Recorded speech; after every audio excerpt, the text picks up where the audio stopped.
الذي جعل الشمس والقمر بحسبان والنجم والشجر يسجدان وفضل زمانا على زمان كما فضل مكانا على مكان وإنسانا على إنسان ونشهد أن لا إله إلا الله وحده لا شريك له الذي أرسله الله بالحق بشيرا ونذيرا وداعيا إلى الله بإذنه وسراجا وقمرا منيرا أما بعد فأعوذ بالله من الشيطان الرجيم بسم الله الرحمن الرحيم سبحان الذي أسرى بعبده ليلا من المسجد الحرام إلى المسجد الأقصى الذي باركنا حوله لنريه من آياتنا إنه هو السميع البصير وقال تعالى إن الله وملائكته يصلون على النبي يا أيها الذين آمنوا صلوا عليه وسلموا تسليما صلى الله على سيدنا محمد وآله وصحبه وسلم اللهم صل على سيدنا مولانا محمد وعلى آل سيدنا مولانا محمد اسلام کا جابو کا সঙ্গে হো যাবে না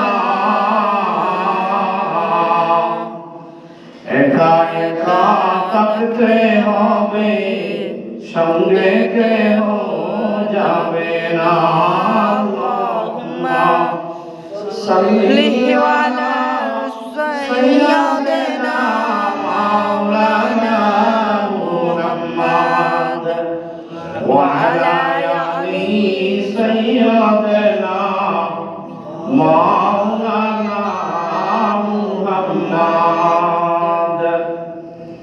নফসি নফসি করবেন সবাই হাসরের ময়দানে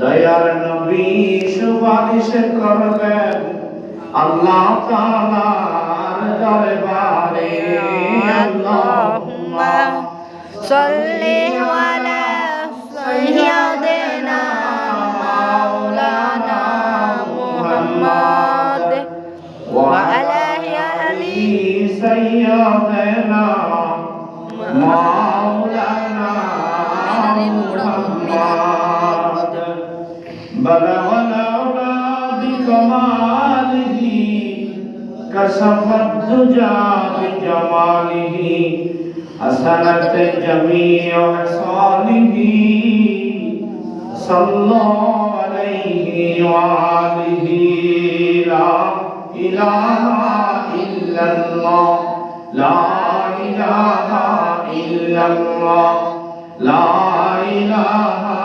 ইল্লাল্লাহ লা ইলাহা ইল্লাল্লাহ লা ইলাহা ইল্লাল্লাহ সুবহানাল্লাহ আলহামদুলিল্লাহ লা ইলাহা ইল্লাল্লাহ লা ইলাহা ইল্লাল্লাহ লা ইলাহা ইল্লাল্লাহ লা ইলাহা ইল্লাল্লাহ লা ইলাহা ইল্লাল্লাহ লা ইলাহা ইল্লাল্লাহ লা ইলাহা ইল্লাল্লাহ লা ইলাহা ইল্লাল্লাহ মুহাম্মাদুর রাসূলুল্লাহ সাল্লাল্লাহু আলাইহি ওয়াসাল্লাম। সর্বপ্রথম মহান রব্বুল কারীমের দরবারে শুকর জ্ঞাপন করি যে রব্বুল কারীম আপনাকে আমাকে তিন গুণা রয়েছে জিয়ারখানায় না রাখি, হাসপাতালে না রাখি, মুসিবতে না রাখি আল্লাহর ঘরে আসার সুব্যবস্থা করে দিয়েছেন। সেজন্য রব্বুল কারীমের দরবারে শুকর জ্ঞাপন করি আলহামদুলিল্লাহ। আলহামদুলিল্লাহ। আল্লাহর দরবারে আল্লাহ কোটি শুকর যে রব আমাদেরকে আল্লাহর ঘরে এসে আল্লাহর দরবারে হাজিরা দেওয়ার সুযোগ করে দিয়েছেন। সেজন্য রব্বুল কারীমের দরবারে একবার বলি আলহামদুলিল্লাহ। আলহামদুলিল্লাহ। আজকে শবে মেরাজ, রজব মাসের 27 তারিখ। আজকে দিবাগত রাত আমাদের নবী জনাব মুহাম্মদুর রাসূলুল্লাহ সাল্লাল্লাহু আলাইহি ওয়াসাল্লাম আল্লাহর সাথে সরাসরি কথা বলেছেন আল্লাহর দরবারে গিয়া। আজকে ওই মহান গুরুত্বপূর্ণ রাত, আজকের এই শব মেরাজের রাত। মেরাজের উসিলা করে অনেকেই রোজা রাখে। হাদিসের মধ্যে এরকম কোন গুরুত্বপূর্ণ ফজিলত অথবা বিশেষ কোনো এরকম রোজার কোনো কথাবার্তা নাই। রাসূল কারীম সাল্লাল্লাহু আলাইহি ওয়াসাল্লাম প্রতি সপ্তাহে দুটো রোজা রাখতেন। রজব মাস আসলে আমার নবী রোজা রাখতেন রমজানের প্রস্তুতির জন্য, এবং প্রতি মাসে আমার নবী 4টা রোজা রাখতেন। সেই নিয়তে আজকে মেরাজের রাত্রেও আজকে রোজা রাখা যায়, ফজিলত আছে। আমাদের নবী জনাব মুহাম্মদুর রাসূলুল্লাহ সাল্লাল্লাহু আলাইহি ওয়াসাল্লামকে আল্লাহ পাক আল্লাহর আরশে আজিমে নিয়ে গিয়েছিলেন। গত সপ্তাহের মধ্যে আলোচনা করেছিলাম আল্লাহ পাক আমার নবীকে কেন নিয়ে গিয়েছিলেন। বেঈমান কাফের আমার নবীর উপর নির্যাতনের মাত্রা বাড়াই দিয়েছেন। আম্মা জান খাদিজাতুল কুবরা রাদিয়াল্লাহু তাআলা আনহা দুনিয়া থেকে চলে গেছেন। সেই বছর আবু তালেব দুনিয়া থেকে চলে গেছেন। এদিক দিয়ে ঘরের টেনশন, ওদিক দিয়ে বাহিরে যে আশ্রয়দাতা সেও চলে গেছেন। আমার নবীর সন্তান দেওয়ার মতন কেউ ছিল না। আমার নবী তাইফের ময়দানে গেছে, ওইখানেও নির্যাতনের শিকার। আমার নবী টেনশনের মধ্যে রব্বুল কারীম আমার নবীর টেনশনগুলো দূর করার জন্য, পেরেশানি দূর করার জন্য আজকে রাত্রে রজব মাসের 27 তারিখ আল্লাহ পাক আমার নবীকে ভ্রমণের মধ্যে নিয়ে গেছেন। সুবহানাল্লাহ। আমার নবীর জন্য এনেছিলেন বুরাক। বুরাকের মধ্যে আমার নবীকে তুলছেন। তোলার পর বিভিন্ন শিক্ষা সফর, বিভিন্ন দৃশ্যগুলো আমার নবীকে দেখাইছেন। দেখানোর পর আমার নবীকে নিয়ে গেছেন বাইতুল মুকাদ্দাসে। গত সপ্তাহের মধ্যে বলেছিলাম বাইতুল মুকাদ্দাসের মধ্যে গিয়া আমার নবীর সামনে সমস্ত আম্মায়ে কেরাম, নবী কেরাম, পৃথিবীর মধ্যে যত নবীরা দুনিয়ার মধ্যে আগমন করেছিলেন প্রত্যেকটা নবী বাইতুল মুকাদ্দাসের মধ্যে উপস্থিত ছিলেন। আমার নবীকে আল্লাহ পাক সেদিন সমস্ত নবীদের ইমাম বানাইছিলেন। সুবহানাল্লাহ। এর পরে আমার নবীর জন্য একটা রফরফ, একটা থাক, সিঁড়ি ব্যবস্থা করলেন। ওই সিঁড়ির মধ্যে আমার নবীকে তুললেন। প্রথম আসমানে গেলেন, দ্বিতীয় আসমানে গেলেন, তৃতীয় আসমানে গেলেন, চতুর্থ আসমানে, পঞ্চম আসমানে আমার নবী, সপ্তম আসমানে গেলেন।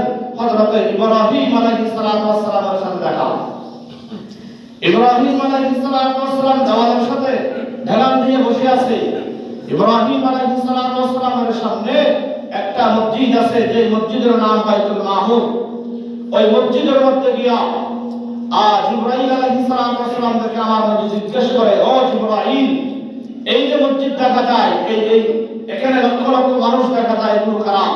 জিবরাইল বলেন, ইয়া রাসূলুল্লাহ, এটা হলো কাবার সোজা সোজা একটা ঘর, এটা হলো ফেরেশতাদের কাবা, বাইতুল মামুর। এই কাবা, এই বাইতুল মামুরের মধ্যে ডেইলি ৭০,০০০ ফেরেশতা তওয়াফ করে। যারা একবার তওয়াফ করছে, দ্বিতীয়বার আরেকবার তওয়াফ করার সুযোগ তারা পাবে না। এইভাবে কিয়ামত পর্যন্ত মানুষ ফেরেশতারা একদল বাইর হবে, আরেক দল ঢুকবে, একবার দল বাহির হবে, আরেক দল ঢুকবে, কিয়ামত পর্যন্ত তওয়াফ করতেই থাকবে। সুবহানাল্লাহ। এরপরে আমার নবী জনাবে মুহাম্মদুর রাসূলুল্লাহ সাল্লাল্লাহু আলাইহি ওয়াসাল্লাম কে নিয়ে গেলেন সিদরাতুল মুনতাহা। সিদরাতুল মুনতাহা মানে বড়ই গাছ। বলেছিলাম আমার নবী যে সিদরাতুল মুনতাহার পাশে গিয়েছিলেন, ওই সিদরাতুল মুনতাহা যে বড়ই গাছ আছে, ওই গাছের একটা বড়ই তৎকালীন জামানার যে মটকা ছিল, বড় বড় মটকা, একটা বড়ই মটকার সমান। সুবহানাল্লাহ। ওই বড়ই গাছের মধ্যে যে পাতাগুলো আছে, ওই পাতাগুলো একটা খানি হাতির কানের সমান। হাতির কান দেখছেন? হাতির কানের সমান বড় বড় ওই সিদরাতুল মুনতাহা বড়ই গাছের পাতা। সুবহানাল্লাহ। ওই যে প্রত্যেকটা ঢিলে ঢিলে, প্রত্যেকটা পাতায় পাতায় ফেরেশতারা আল্লাহর জিকির করে। আল্লাহর পক্ষ থেকে যা কিছু আসে দুনিয়ার বান্দাদের জন্য, 18,000 মাখলুকাতের জন্য যা রিজিকের ব্যবস্থা আসে, ওই সর্বপ্রথম সিদরাতুল মুনতাহার মধ্যে আসে। সুবহানাল্লাহ। এখান থেকে বন্টন হইয়া দুনিয়ার মধ্যে আসে। সুবহানাল্লাহ। ওই সিদরাতুল মুনতাহা বড়ই গাছের 4টা শিকড় আছে। 2টা শিকড় দুনিয়ার সাথে সংযুক্ত, আর 2টা শিকড় অবন্ধা জান্নাতের সাথে সংযুক্ত। সুবহানাল্লাহ। একটা শিকড় হলো কাউসার, আর একটা হলো সালসাবিল। 2টা এগুলো হলো জান্নাতের সাথে সংযুক্ত নাহার, আর 2টা নিগলা তার উপলব্ধ। এই 2 নদ হলো ওই সিদরাতুল মুনতাহা বড়ই গাছের শিকড় থেকে প্রবাহিত 2টা নদ। সুবহানাল্লাহ। এরপরে আমার নবী জনাবে মুহাম্মদুর রাসূলুল্লাহ সাল্লাল্লাহু আলাইহি ওয়াসাল্লামকে নিয়ে গেলেন উপরে। জিবরাইল বলে, ইয়া রাসূলুল্লাহ, আমার তো যাওয়ার কোনো অনুমতি নাই। ইয়া রাসূলুল্লাহ, উপরে যাওয়ার আমার অনুমতি নেই, আপনি আবার যান। আমার নবী জনাবে মুহাম্মদুর রাসূলুল্লাহ সাল্লাল্লাহু আলাইহি ওয়াসাল্লাম সরাসরি আমার আল্লাহর সাথে দেখা করেছেন। সুবহানাল্লাহ। যেই জায়গার মধ্যে জিবরাইল যাওয়ার কোনো সুযোগ নাই, যেই জায়গার মধ্যে কোনো মানুষ যাওয়ার, কোনো পৃথিবীর কোনো কিছু যাওয়ার সুযোগ নাই, আল্লাহ পাক আমার নবীরে অবন্ধা এমন একটা গোপন জায়গার মধ্যে নিয়ে গেছেন। সুবহানাল্লাহ। আরো নিয়ে গেছেন রাত্রে বেলায়। সুবহানাল্লাহ। বন্ধুর সাথে নিজুম রাতে দেখা করে, ভালোবাসা যত গভীর হয়, গভীর রাতে তার সাথে ভালোবাসা হয়। সুবহানাল্লাহ। আমার আল্লাহ আমার নবীরে দিনের বেলায় নিয়ে যায় নাই, রাত্রে বেলায় নিয়ে গেছে। দুনিয়ার মানুষ গভীর যখন হয়ে গেছে, তখন আমার আল্লাহকে আমার নবীরে আমার আল্লাহর দরবারে সোজা নিয়ে গেছেন। সুবহানাল্লাহ। হাদিসের মধ্যে আছে, আমার নবী যখন জুতা খুলতে চাইছিলেন, আমার আল্লাহ বলে, নবীরে জুতা খোলার দরকার নাই, জুতা পরে তুমি প্রবেশ করো। সুবহানাল্লাহ। এরপরে আমার নবী সর্বপ্রথম আমার আল্লাহর জন্য 3টা জিনিস হাদিয়া নিয়ে গেলেন। কয়টা জিনিস? 3টা জিনিস হাদিয়া নিয়ে গেলেন। আত-তাহিয়াতু লিল্লাহি ওয়াস-সালাওয়াতু ওয়াত-তাইয়্যিবাতু। সুবহানাল্লাহ। ও আল্লাহ, আমার শরীরের ইবাদত, আমার মালের ইবাদত, আয় আল্লাহ আমার আল্লাহু আকবার দেহের ইবাদত, তোমার দরবারে পেশ করলাম সুবহানাল্লাহ। আমার নবী যখন আমার আল্লাহরে যখন তিনটা জিনিস দিলেন, আমার নবী তিনটা জিনিস দেওয়ার পর আমার আল্লাহ নবীর সালাম দেন, আসসালামু আলাইনা আসসালামু আলাইকা আইয়ুহান নবিয়্যু ওয়া রাহমাতুল্লাহি ওয়া বারাকাতুহু।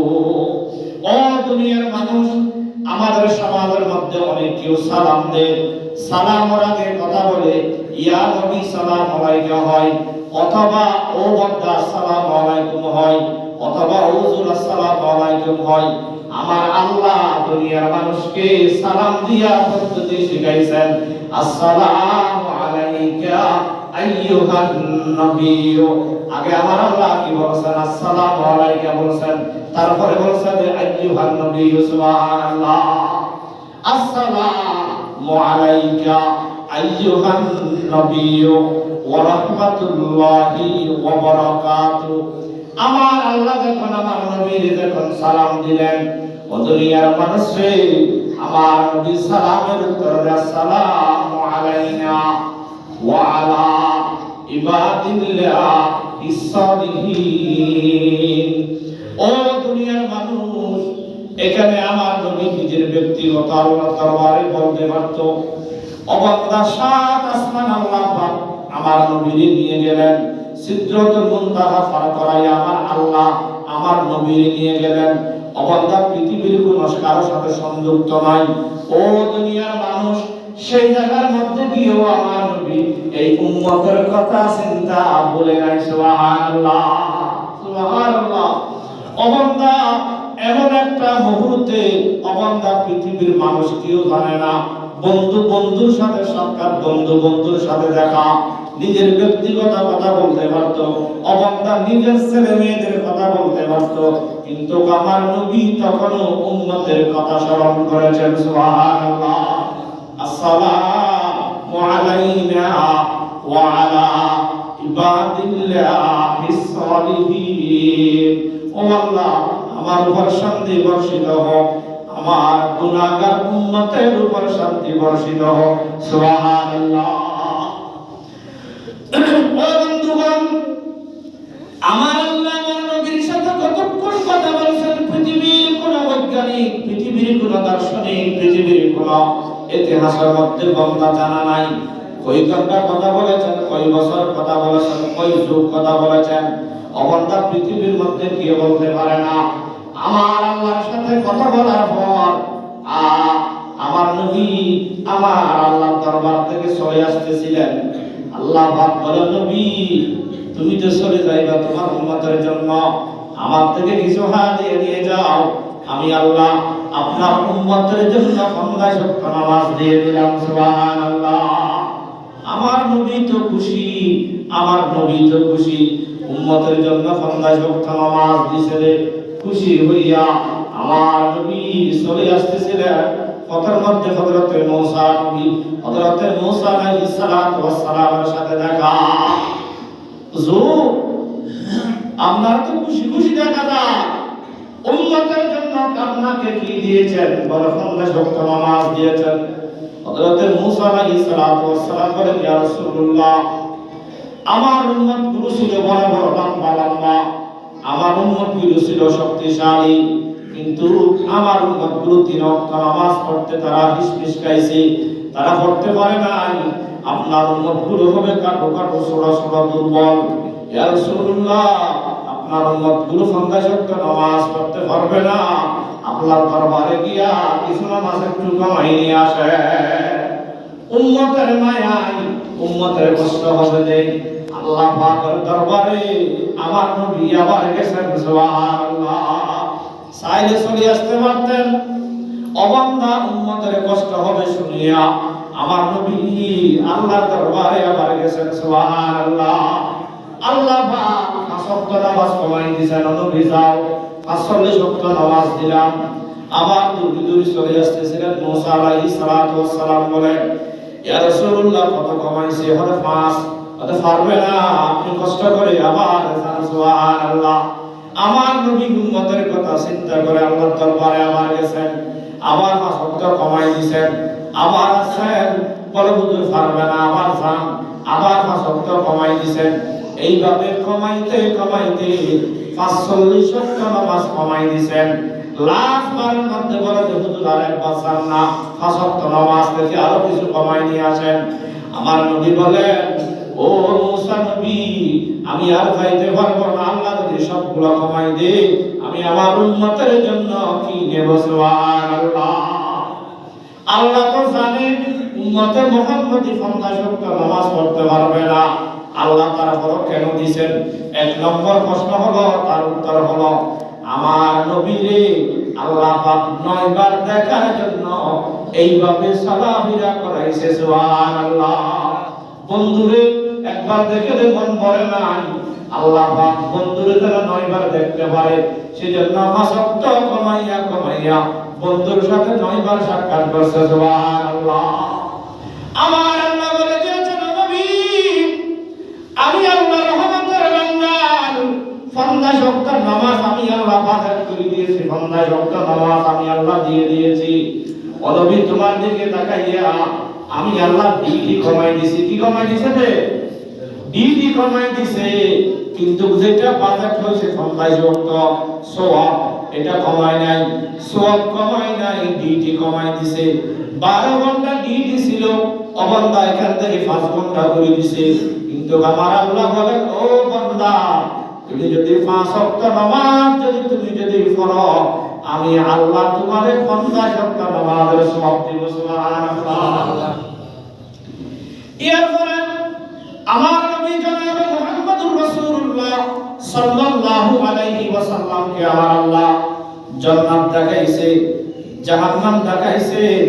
প্রথমে জান্নাতের মধ্যে আমার নবী ঢুকছেন, জান্নাতের মধ্যে ঢুকিয়ে দেখতে পাইলেন অবান্দা কিছু মানুষকে রোপণ করতেছে। হঠাৎ করে ক্ষেতগুলো বড় হয়, হঠাৎ করে ক্ষেতগুলো আবার গোলা বাহির হয়, হঠাৎ করে গোলাগুলো ফেকে যায়, এগুলো কেটে ফেলাই, আবার রোপণ করে, আবার সাথে সাথে বড় হয়ে যায়, আবার গোলা ফেকে যায়, আবার কেটে ফেলাই। জিবরাইলের কাছে জিজ্ঞেস করলেন, ও জিবরাইল এগুলো কারা? এগুলো কিসের দৃশ্য, কিসের দৃশ্য?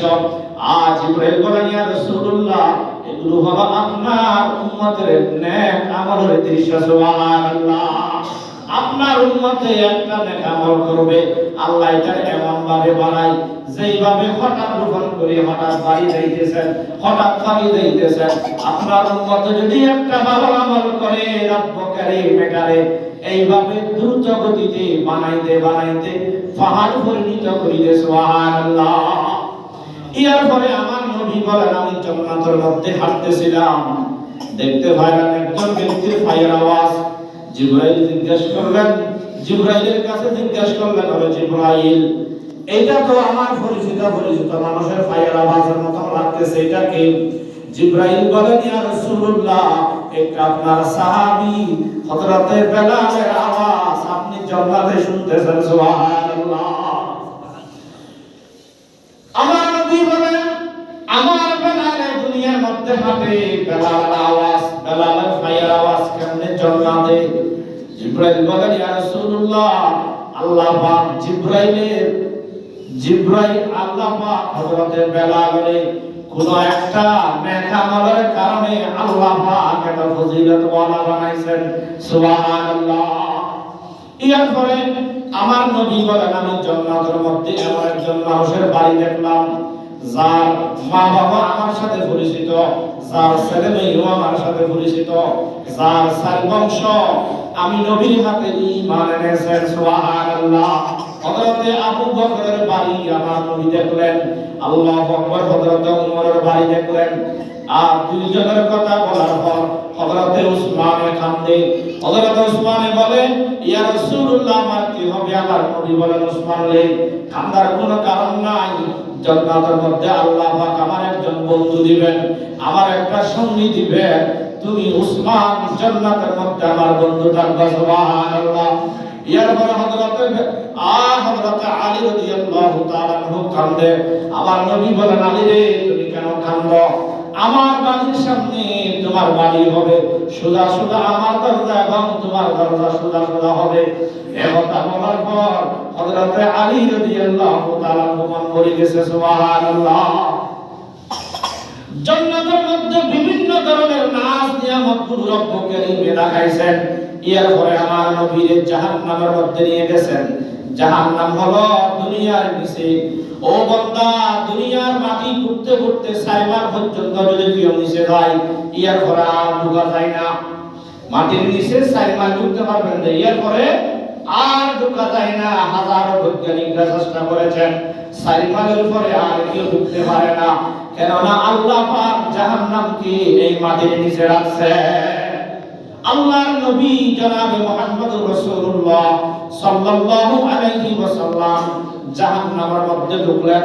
আল্লাহ পাক আমার নবীরে জাহান্নামের আযাবগুলো নিজের চোখে দেখাইছেন, যেন উম্মতরে বলতে পারে, ও উম্মত রে, আমি নিজের চোখে দেখেছি, তোমরা এই পাপ করলে তোমরা এই শাস্তিগুলো পাইবা। আমার নবী জাহান্নামের মধ্যে ঢুকিয়ে দেখতে পাইলেন একজন ব্যক্তির মাথা বাড়ায় পাথর মারে। অগন্তা মাথা বাড়ায় পাথর মারার সাথে সাথে মাথাগুলো দ্বিখণ্ডিত হয়ে যায়, মাথাগুলো সুরমাসর হয়ে যায়। অগন্তা তার মাথাগুলো ফেটে যায়। পাথরটা অনেক দূরে চলে গেলে ওইটা আনতে আনতে আবার মাথা বাড়া হয়ে যায়, আবার পাথর মারে, মাথা সুরমাসর হয়ে যায়। জিবরাইলের কাছে জিজ্ঞেস করলেন, জিবরাইল রে, এই দৃশ্যগুলো কারা? বলে যে ইয়া রাসূলুল্লাহ, এগুলো আপনার ওই উম্মত যারা পাঁচ ওয়াক্ত নামাজ পড়ে না, কিয়ামত পর্যন্ত তাদেরকে এমন ভাবে শাস্তি দিবেন, তাদের মাথা বেড়ায় বেড়ায় পাথর মারবে। নাউযুবিল্লাহ। এরপরে আমার নবী আরেকটু সামনে গেলেন, দেখতে পাইলেন কিছু মানুষের মাথার উপরে বড় বড় বোঝাই দিতেছিলেন। অবস্থা একটু বোঝার কারণে তাদের মাথা ফেডের হাতি গুলি পর্যন্ত বাহির হয়ে যাইতেছিলেন। আমার নবী জিজ্ঞেস করলেন, ওরে জিবরাইল, এই দৃশ্যগুলো খারাপ, এগুলো তো আমার উম্মতের মতন লাগে। জিবরাইল বলেন, ইয়া রাসূলুল্লাহ, এগুলো হলো আপনার উম্মতের দল, যারা দুনিয়ার মধ্যে আমানতের যারা খিয়ানত করে। আর আমানত দিছে টাকা, আমানত দিছে কথা, আমানত দিছে সম্পদ, আমানত দিছে। দুনিয়ার মধ্যে যারা আমানতের যারা খিয়ানত করে, আল্লাহ পাক তাদেরকে মাথার উপরে বড় বড় বোঝাই দিয়া এমন ভাবে কিয়ামত পর্যন্ত শাস্তি দিবে। নাউযুবিল্লাহ। এরপরে আমার নবীরে আর সামনে নিয়ে গেলেন। অবন্দার এক শ্রেণীর মানুষরা দেখতে পাইলেন, যাদের উপরে বড় বড় পাহাড়, অবন্দা বড় বড় পাহাড়গুলো তাদের মাথার উপরে দিয়ে দিতেছিলেন। ও দুনিয়ার মানুষরে, তাদের মাথার উপরে বড় বড় পাহাড় দিতেছিলেন। আর জিজ্ঞেস করা হলো, তাদের মাথার উপরে তো বড় বড় কিসের পাহাড়? অবন্দা তারা দুনিয়ার মধ্যে অবন্দা সুকুলগুলির মধ্যে। নাউযুবিল্লাহ। এরপরে আমার নবীরে আরো সামনে নিয়ে গেলেন। ও বন্দারে, দেখতে পাইলেন কিছু মানুষ রক্তর দরিয়ার মধ্যে সাঁতার কাটতেছিলেন। অবন্দা আর কিছু মানুষ ফারের মধ্যে অবন্দা সাঁতার মারতেছে, তাদের মাথা বাড়ায়। ও বন্ধুগণ, তারা যদি কুলের দিকে আসতে চায়, তাদের মাথার দিক দিয়ে পাথর মারে। আমার নবী জিজ্ঞেস করলেন, মানুষগুলো কারা? তারা রক্তর দরিয়ার মধ্যে সাঁতার কাটতেছিলেন, আর কুলের দিকে আসতে পারতেছে না। আজ ইব্রাহিম বলেন, ইয়া রাসূলুল্লাহ, এগুলো আপনার উম্মত, যারা দুনিয়ার মধ্যে সুদের লেনদেন করে, যারা দুনিয়ার মধ্যে ঘুষের লেনদেন করে, কিয়ামত পর্যন্ত তাদেরকে রক্তর দরিয়ার মধ্যে সাঁতার কাটাবেন। এরপরে আমার নবীর জাহান্নামের আরো সামনে নিয়ে গেলেন। কিছু মানুষের লম্বা লম্বা নূর, এমন লম্বা লম্বা নূর, অবন্দা কেউ কি বলতেছেন 40 হাত, কেউ কি বলতেছেন 1 মাইল, তাদের নখগুলো লম্বা লম্বা থাকবে। আমার নবী দেখতে পাইলেন তাদের নখ দিয়া তাদের চেহারা মুবারক থেকে গুস্তাগুলো খাইতেছিলেন, আর নিজের চেহারা থেকে নিজের নখ দিয়ে গুস্তা খাইতেছিলেন। আমার নবী দৃশ্যগুলো দেখিয়া জিবরাইলের কাছে জিজ্ঞেস করলেন, ওরে জিবরাইল, এই মানুষগুলো কারা? তারা নিজের নখ দিয়া নিজের চেহারা গুস্তা খাইতেছিলেন। জিবরাইল বলেন, ইয়া রাসূলুল্লাহ, এগুলো আপনার ওই উম্মতের দল, যারা দুনিয়ার মধ্যে ফরের বিপদ করে, যারা ফরের সমালোচনা করে, বহুতামি করে, দুনিয়ার মধ্যে মরা হয় গুস্ত খাইছে। আল্লাহ পাক তাদেরকে কিয়ামত পর্যন্ত এইভাবে নিজের গুস্ত খাওয়াইবে। নাউযুবিল্লাহ। এরপরে আমার নবীরে আরো সামনে নিয়ে গেলেন। অবন্দা দেখতে পাইলেন আমার নবী, আল্লাহু আকবার, কিছু মানুষের দৃশ্য। ও বান্দা, তাদের ঠোঁটগুলো এমন ভাবে নিচের দিকে লামিয়ে গেছেন, এত বড় বড় ঠোঁটগুলা। ও বন্ধুগণ, আল্লাহু আকবার, তাদের ঠোঁটের কারণে তারা চলাফেরা করতে পারতেছে না। আমার নবী জিজ্ঞেস করলেন, ও জিবরাইল, এই মানুষগুলো কারা? জিবরাইল বলেন, ইয়া রাসূলুল্লাহ, এগুলো হলো ওই আলেম যারা দুনিয়ার মধ্যে ওয়াজ করিতেন, মাইকের মধ্যে ওয়াজ করিতেন, মাহফিলের মধ্যে ওয়াজ করিতেন, মসজিদের মধ্যে ওয়াজ করিতেন, নিজে ওয়াজ করতেন কিন্তু আমল করতেন না, পরের ভালো কাজের দিকে ডাকিতেন, নিজে আমল করতেন না। কিয়ামত পর্যন্ত তাদেরকে এমন ভাবে শাস্তি দিবেন, নাউযুবিল্লাহ। এরপরে আমার নবী আর সামনে নিয়ে গেলেন। ও বন্ধুগণ, দেখতে পাইলেন একটা আগুনের কুণ্ড, যে আগুনের কুণ্ডের মধ্যে বন্ধা কিছু নারী পুরুষ একই সাথে জ্বলতেছেন। আগুনগুলো উপরের দিকে উঠলে নারী পুরুষগুলো উপরের দিকে উঠে। আমার নবী জিজ্ঞেস করলেন, জিবরাইল, এইগুলো কারা? জিবরাইল বলেন, ইয়া রাসূলুল্লাহ, এগুলো হলো ওই নারী পুরুষ যারা দুনিয়ার মধ্যে জিনা করে, নাউযুবিল্লাহ। এইভাবে আমার নবীর অসংখ্য জাহান্নামের দৃশ্যগুলো আমার নবীরে দেখাইছেন। আমার নবী জাহান্নাম এবং জান্নাত ভ্রমণ করিয়া দুনিয়ার মধ্যে চলিয়াছেন। ও বন্ধুগণ, ফজরের নামাজের পরে সাহাবায়ে কেরামদেরকে বলতেছেন, ও সাহাবায়ে কেরাম, আল্লাহ পাক আমারে আজকে মসজিদে আকসার মধ্যে নিয়ে গেছেন। মসজিদে আকসা থেকে আল্লাহ পাক আমারে সাত আসমানে নিয়ে গেলেন। সাত আসমান থেকে আমার আল্লাহর সাথে দেখা করিয়া আমি জান্নাতে ঢুকছি, জাহান্নামে ঢুকছি। এই কথা বলতে আবু জাহেলের কথাটা শুনে ফেলছেন। মুহাম্মদের তো এতদিন পাগল মনে করতাম, আজকে তো বাস্তবে পাগল। বাইতুল্লাহ থেকে মসজিদে আকসা যাইতে এক সপ্তাহ 15 দিন সময় লাগে। মুহাম্মদ নাকি এক রাইতে গেছে, আবার চলে আসছে, আবার এখান থেকে আবার সাত আসমানে গেছে, আবার সিদরাতুল মুনতাহা গেছে, জাহান্নাম গেছে, জান্নাত গেছে। মুহাম্মদ তো আজকে বাস্তবে পাগল হয়ে গেছে, নাউযুবিল্লাহ। আবু বকরের কাছে দূর দিছেন, আবু বকর তাড়াতাড়ি আইও, কথা আছে তোমার লগে। কি তুমি যার লগে চলাফেরা করো, তুমি যার লগে ওঠাফেরা করো, এবার তো এতদিন আর মনে মনে পাগল বলতাম দে, আজ এত বাস্তবে পাগল হয়ে গেছে, নাউযুবিল্লাহ। কি হয়ে যায় না? আর নবী তো হারিয়ে রাখি আনে দেখি ऐसा का लगा दिया ना, नदी হয়ে যায় তুমি কি আর নবী তো হারিয়ে দেখা না যায়, পরে কি হয়ে যায়? এই কথা বলার পর আবু জাহেলের থরক খাই গেছে। ও আবু বকর, তাড়াতাড়ি আসো। আবু বকর বলে, কি বিষয়ে বলো না, তোমার নবী নাকি মসজিদ আকসার মধ্যে গেছে, ওইখান থেকে সাত আসমান অনেক অনেক দূরে গেছে। বলো দেখি মসজিদ আকসা যাইতে কদিন লাগে, কত 15 দিন লাগে, তোমার নবী কেমনে গেছে? ওদের কথাটাকে বলছেন, ওদের তোমার নবী বলেছেন।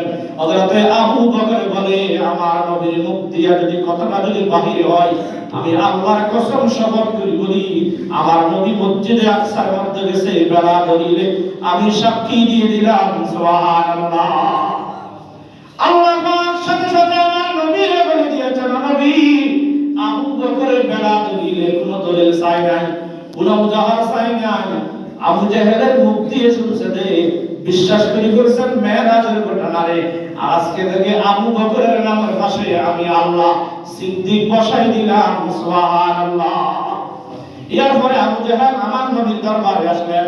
ও নবী, তুমি যদি মসজিদ আকসার মধ্যে গিয়ে থাকো, তাহলে বলো বাইতুল মুকাদ্দাসের মধ্যে কয়টি জানালা আছে, কয়টি দরজা আছে, হিসাব দাও।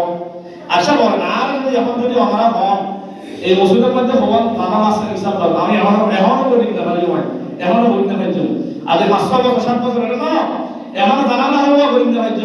কিন্তু আমার নবী গেছিলেন কেবল মাত্র 2 রাকাত নামাজ পড়তে। তারা প্রশ্ন করছেন, ও মুহাম্মদ, তুমি যদি মসজিদ আকসার মধ্যে গিয়া যদি যাইয়ে থাকো, তাহলে কয়টি জানালা আছে, কয়টি দরজা আছে, বলো। আল্লাহ পাক সাথে সাথে জিবরাইলের মাধ্যমে জান্নাত বাইতুল মুকাদ্দাসে আমার নবীর সামনে উপস্থিত করে ফেলছেন, সুবহানাল্লাহ। আমার নবী বাইতুল মুকাদ্দাসের সামনে নিয়া গনি গনি গনি গনি এতটা দরজা, এতটা জানালা আছে, এতটা ছিদ্র আছে, এতটা মাইক আছে, এতটা মেহরাব আছে, এতটা ফ্যান আছে, গনি গনি আমার নবী বলে দিয়েছেন, সুবহানাল্লাহ। এই আজকে রাত্রে আমার নবী সবে মেরাজ ছিলেন। আজকে আল্লাহ পাক আমাদের উপরে 5 ওয়াক্ত নামাজ ফরজ করে দিয়েছিলেন। আল্লাহ পাক এই আজকে রাত্রে সবে মেরাজের রাত্রে উম্মতের জন্য 3টা জিনিস দিয়েছিলেন। 1 নম্বর হলো নামাজ, 2 নম্বর হলো সূরা বাকারার শেষ আয়াত 3 নম্বর আল্লাহ পাক বলছে যে ও নবী আপনার উম্মতের জন্য হাদিয়া হিসেবে আরেকটা জিনিস নিয়ে নেবা আপনার উম্মত যদি শিরক গুনাহ যদি না করে থাকে আমি আল্লাহ তাকে জান্নাত দিব সুবহানাল্লাহ তার মধ্যে জান্নাতের মধ্যে ইব্রাহিম আলাইহিস সালাতু ওয়াস সালামের সাথে দেখা হইলেন দেখতে পাইলেন অনেক সুন্দর সুন্দর গাছ ইব্রাহিম আলাইহিস সালাতু ওয়াস সালাম বলতে ইয়া রাসূলুল্লাহ জান্নাতের ফলগুলো অনেক মিষ্টি জান্নাতের ফলের গাছগুলো অনেক বড় বড় জান্নাতের মাটিগুলো বেশি ফাঁসওয়ালা তবে এই জান্নাতের গাছ কি জানেন আপনার উম্মতকে বলিয়েন আপনার উম্মত যেন জান্নাতের মধ্যে বেশি বেশি চারা রোপণ করতে পারে সুবহানাল্লাহ সুবহানাল্লাহি ওয়ালহামদুলিল্লাহ বলেন না সুবহানাল্লাহি ওয়ালহামদুলিল্লাহি ওয়ালা ইলাহা ইল্লাল্লাহু আল্লাহু আকবার একবার বলবেন জান্নাতের মধ্যে একটা চারা হবে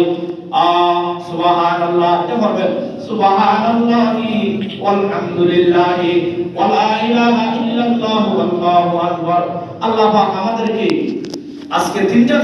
আজকে রাত্রে যে আমরা তিনটা জিনিস উপহার পাইছি এই 5 ওয়াক্ত নামাজ এবং সূরা বাকারার লাস্ট আয়াত বেশি বেশি তেলাওয়াত এবং আল্লাহর দরবারে শিরক করব না কোনোদিন এই তিনটা ওয়াদাবদ্ধ হয়ে যেন আমরা থাকতে পারি